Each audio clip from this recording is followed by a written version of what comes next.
Do you ever put on a foundation that looks really good, so then you go to set it with powder to make it last all day and it completely changes the look of the foundation? Okay, truth be told, I was being cheeky here to make a point. I never put on that much powder, and I only put it on the spots where I really need it. But even then, sometimes it really changes the look of my foundation. So I've been on a mission for us to find powder alternatives, and today I'm starting out with the Mally Poreless Face Defender, a clear balm that mattifies shine and blurs pores. Let's give it a shot. I'm going to put this to the test using two of my dewiest foundations.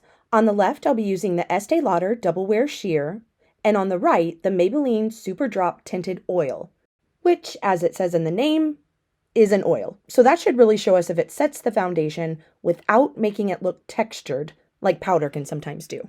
So putting a few layers of Estee Lauder on the left, love this foundation by the way, and putting some of the Maybelline oil on the right, also really like this foundation.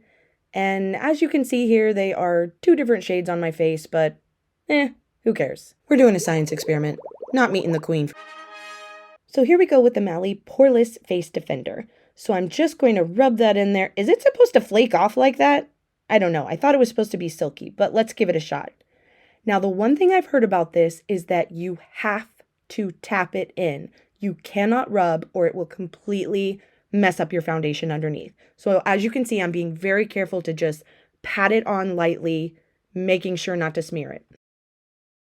So as you'll see here, a little bit of my foundation did come off on this little sponge, but overall, I really like the way this looks.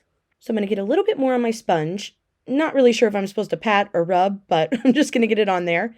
And now I'm going in on the side with the oil.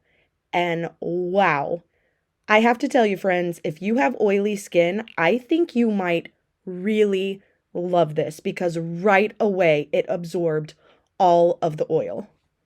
Now, this did take away the dewiness of my foundation, but it didn't add texture the way powder does. So my thought is, if you want to keep your foundation looking dewy, then just don't use it on the areas where you would normally put a highlighter, like your cheekbones, but use it everywhere else to help set it. And here are some close-ups to show that it doesn't look as textured, and you don't get that weird powdery colored cast that powder can sometimes give you. So I am giving this one an A+. I will put all the information in the description box below if you're interested in trying it, and I will definitely keep trying this in my foundation videos, so stay tuned for those so that I can let you know how long wearing it is, how it works with different types of foundations, etc. And of course, I'll keep experimenting to help us find the best way to set our foundation. Have a beautiful day.